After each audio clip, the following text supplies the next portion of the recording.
నాటిక ద్వారా ప్రదర్శిస్తారు. మనం ఉదయం లేచినది మొదలుకొని మన నీటి వలన ఎన్నో లాభాలు ఉన్నాయి. అలాంటి నీటిని మనం ఎలా ఉపయోగిస్తున్నాం? ఆ నీరు మనకు ప్రతిదానికి, తాగడానికి, మన నిత్యావసరాలు తీర్చడానికి ఉపయోగపడుతుంది. అదే విధంగా ఇక్కడ అమ్మాయి తను నిద్ర లేచినది మొదలుకొని నీటి కోసం, నీటి వలన తను ఎలాంటి అవసరాలు తీర్చుకుంటుందో చూద్దాం. ఆమె తన ఉదయకాల సమయంలో నిద్ర లేచి తన కార్యక్రమాలు తీర్చుకోవడానికి ఆ యొక్క కుళాయిని ఆన్ చేసి తను అలాగే వదిలేసి తన పనిలో తను ఉంటే అప్పుడు నీరు ఎలా బాధపడుతుంది? ప్లీజ్ నన్ను ఆదా చేయండి, ప్లీజ్ నన్ను ఆదా చేయండి అని తన మనసులో అనుకుంటుంది. అయినా ఆ చిన్నారి తన ఇతర కార్యక్రమాలు చేసుకుంటుందే తప్ప నీటిని ఆదా చేయాలన్న ఆలోచన తనకు రాలేదు. కానీ ఆ నీరు తన మనసులో బాధపడుతూ ఉంది. నన్ను వృధా చేయకండి, నన్ను వృధా చేయకండి, నన్ను ఆదా చేయండి, నన్ను ఆదా చేయండి తనని ఆ నీరు తన మనసులో బాధపడుతూనే ఉంది. ఇంకొకరు తన మహిళ ఉదయకాలం లేసి బట్టలు ఉతుకుతుంటూ తన పనిలో ఉంటూ తన బిజీ లైఫ్ లో ఎవరో వస్తున్నారని కుళాయిని ఆఫ్ చేయడం మానేసి తన కుళాయిని అలాగే ఆఫ్ చేసేసి తన కార్యక్రమాలు చేస్తూ ఉంటుంది. అప్పుడు ఆ నీరు బాధపడుతుంది. ప్లీజ్ దయచేసి నన్ను ఆదా చేయండి, నన్ను వృధా చేయకండి, నన్ను వృధా చేయకండి అని అంటూ తన రోదన వినిపిస్తుంది. అయినప్పటికీ ఆ మహిళ పట్టించుకోకుండా తన పనులు చేస్తూనే ఉంటుంది.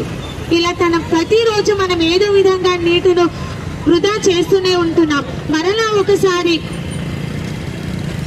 నీటి కోసం అమ్మాయిలు పోట్లాడుతూ గొడవ పడుతూ ఉంటున్నారే తప్ప అక్కడ నీరు వృధా అవుతుందని ఒక్కరు కూడా పట్టించుకోవడం లేదు.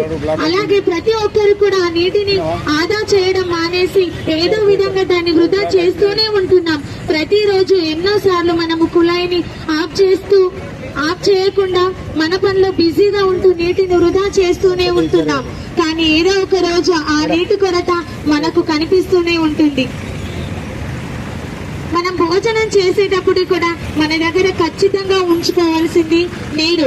ఆ నీరే లేకుంటే మన ప్రాణానికి ఎంతో హానికరం కలుగుతుంది. ఇక్కడ అందరూ భోజనం చేస్తున్నారు కానీ అక్కడ కావలసిన సమయంలో నీరు లేదు. అక్కడ ఆహారం భుజిస్తున్న వారు వేదనతో రోదనతో మరణిస్తారు తప్ప కావలసిన నీటి అక్కడ లేదు. ప్రజలారా, రాబోయే కాలంలో కూడా మనకు కావాల్సిన నీరు మనకు దొరకకపోవచ్చు. కానీ నీరు ఉన్నప్పుడే మనం దాన్ని ఆదా చేద్దాం, వృధా చేయొద్దు. మనం నీటిని ఆదా చేస్తూ రాబోయే తరాలకు మనము ఎలాంటి డబ్బులు ఇవ్వకపోయినా, ఎలాంటి మనము వారికి సంపాదించకపోయినా మన కనీస అవసరాలకు కావాల్సిన నీటిని ఆదా చేస్తూ రాబోయే తరాలకు మంచి భవిష్యత్తుని ఇద్దామని ఒక చిన్న నాటిక ద్వారా మన విద్యార్థులు తెలియజేస్తున్నారు. మన పనిలో ఉండి నీటిని వృధా చేయకూడదు. మనం ఏదైనా తినాలన్నప్పుడు మన జీర్ణం కావాలన్నా సమయానికి నీరు దొరకనప్పుడు ప్రాణాపాయం జరుగుతుంది. భూమి మీద తగినంత వర్షం పడకపోతే రైతు ఎంత బాగా బాధపడతాడో మనందరికీ తెలుసు. మనం నీటిని వృధా చేయకూడదు. కుళాయిలను కడుదాం. మన అవసరాలకు తగిన నీటిని మాత్రమే మనము వాడుదాం. కుళాయిలను అవసరం లేనప్పుడు మూసివేయాలన్న కనీస జ్ఞానాన్ని మనము తెలుసుకోవాలి. నీటిని కాపాడితేనే భవిష్యత్తును కాపాడగలం. ప్రతి నీటి చుక్క విలువైనదే. కాబట్టి ప్రతి ఒక్కరం నీటిని ఆదా చేద్దాం. వృధా చేయకుండా ఈ రోజు నుండే మనం కంకణం కట్టుకుందాం. Thank you.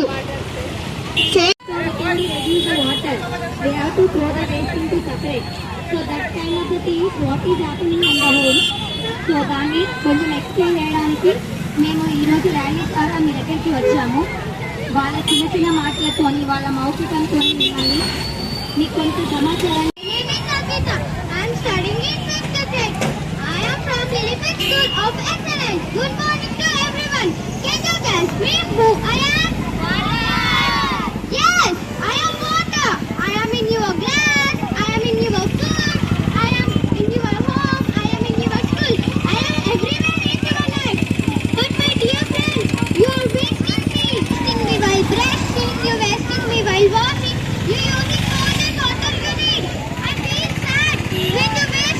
Please, do not waste me. Please, save me. Because if there is no